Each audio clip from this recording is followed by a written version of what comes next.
magandang araw sa inyong lahat. Ako nga pala si Neil Kenneth Q. Burby mula sa 12 STEM, Quezon.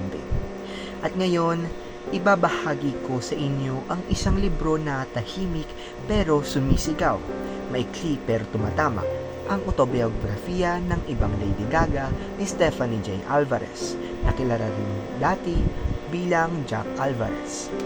Hindi ito kwento ng pantasya o fairy tale ending. Ito ay kwento ng buhay na totoo, matapang at minsan masakit ng isang taong palaging nasa gilid ng lipunan. At sa bawat pahina, ramdam mo na hindi lang basta-basta binabasa ang libro. Ito'y pinapakinggan, sinasaktan ka, at tinahamon ka nitong mag-isip at maramdaman.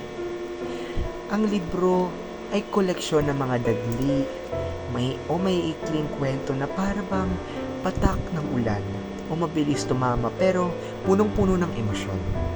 Ipinapakita nito ang buhay OFW, ang pagkakaiba sa ibang bansa, at diskriminasyon at lalo na ang paulit-ulit na pagpupumiglas ng may akda sa isang mundong laging hindi patas. Ngunit bukod sa personal na kwento, may social commentary rin ang libro o tinutukoy ang patriarchy, labor exploitation, at iba pang hamon na nararanasan ng mga Pilipinong migrante. Pero hindi sermonizing o moralizing, simple lang. Diretso at matapat, bawat tagli ay may katotohanan na pwede mong hawakan at pag-isipan.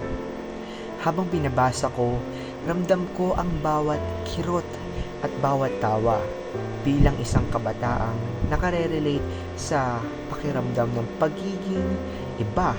Na-inspire ako sa tapang ng mayakda. Ang humor or sarcastic, palaban, minsan bastos, ay parang panlaban sa bigat ng mundo.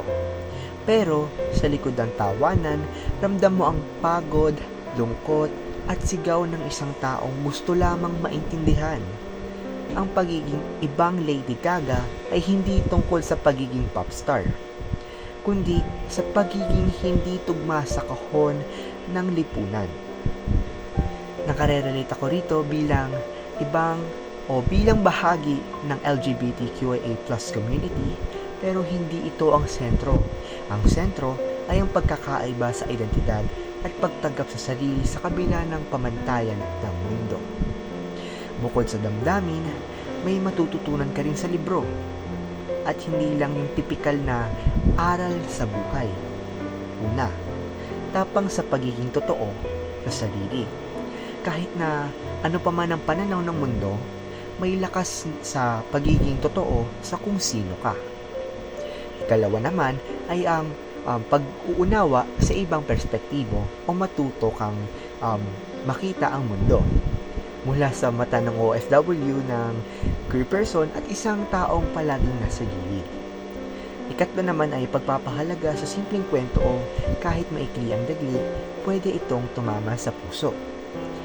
Hindi na sa puso at sa maliit na paraan, mabago ang pananaw mo. Ikaapat naman ay ang lakas ng humor bilang depensa. Dahil paano nagiging armas ang tawa at sarcasm laban sa lungkot at hamon ng buhay. At ikahuli, ang empathy at reflection. Bagkos hindi lang basta-basahin, nararamdaman mo, naiisip mo at nire-reflect mo ang sarili mong journey sa mundo. Para sa akin, ang pinakamalaga ay naipapakita ng libro na kahit sa gitna ng sakit at hamon, pwede kang maging buo at matapang. At mas mahalaga na nakai-inspire itong maging mas conscious sa sarili at sa paligid.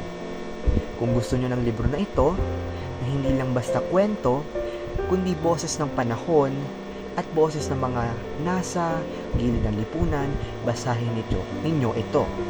Damhin ninyo ang bawat dagli, hayaang baguhin kayo ng kaunti, at mag-iwan ng marka sa puso ninyo. Muli ako nga pala si Neil Kenneth Burby mula sa 12 STEM Quezon.